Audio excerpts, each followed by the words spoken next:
if you don't have the courage and the bravery and the boldness to ask for what you want, then you're never going to get an opportunity. You're going to just be constantly waiting around for these opportunities to reveal itself. And I'm here to call bullshit on that. Welcome back to another series. And today we are diving into the topic of asking for what you want and owning what you want.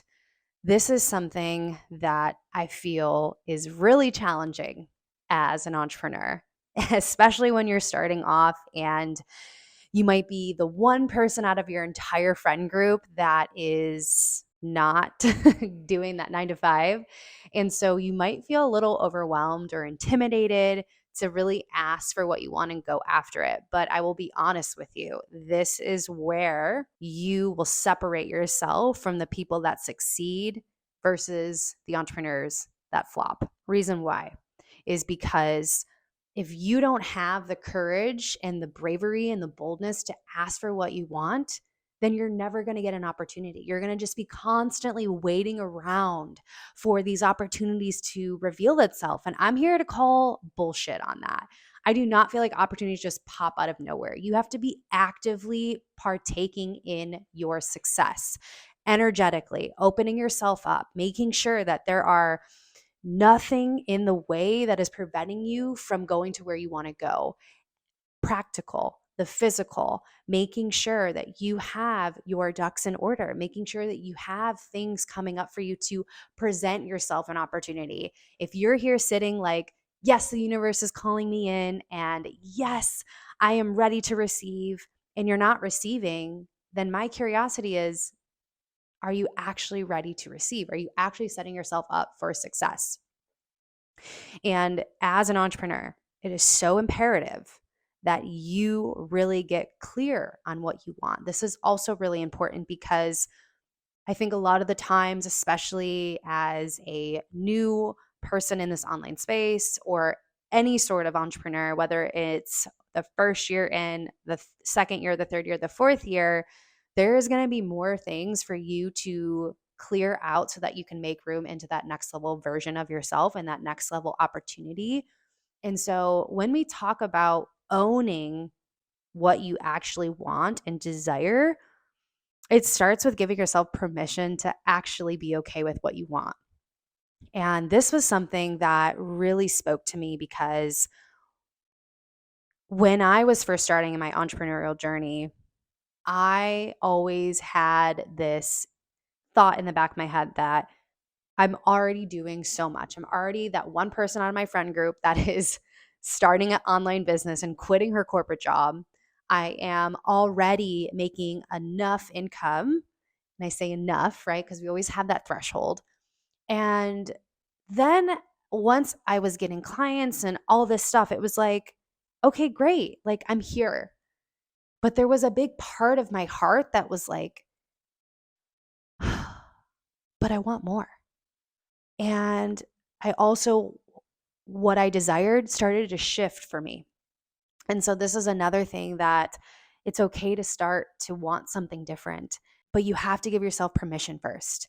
And when you are this oddball out in this world that we live in, which the unconventional way of living, right? Which I still think entrepreneurship is still a unconventional way of living at this moment. And so when you're there and you're sitting there and like, okay, like I crossed my T's, I dotted my I's, like I have all the things that I've already like listed out that I want. Preventing yourself from getting complacent starts with creating more opportunity for desire. And this isn't a sense of scarcity. This isn't a sense of greed. This is actually a sense of making more impact and knowing you as the human being behind the brand, behind the business wants more, letting yourself be okay with wanting more. And if you're in a place where you don't know what you want after you've already hit this milestone or hit this goal, then you're not in the right rooms. Then you're not seeking growth the way that you should be. When you are here to build an empire, when you are here to make an impact and you have this big vision on your heart, or you're wanting to curate a bigger vision, that is where opportunities can reveal more things that you might want to need. Meaning it's a great time to maybe seek out a mentor. It's a really great time to maybe go to a seminar or a event or a retreat, something where you get to discover more parts of you that can help impact and build on the vision that you are seeking. And when you can give yourself the permission to do those things, give yourself the permission to be okay with wanting more, to be okay with wanting even something different, that is truly where things start to get spicy in the best way. That's where your growth starts to expand. That's where you really start to understand what your purpose here on this planet in this lifetime is for you to accomplish. So, if you are sitting here and you have already hit your milestones, you've already hit those goals, you've already said, like, I already have a vision and I hit it. And if you're still sitting there not fully satisfied with your work, it has nothing to do with you. It has nothing to do with you not being on path. It's actually the universe saying it's now time to evolve. It's now time to think even bigger. So, where can you start to grow and think bigger? We have to get out of our comfort in order for growth to happen. And that is exactly truth with business, with our vision, with our impact that we want to make. And being around other like minded people can help you get out of your own way and start owning what you desire.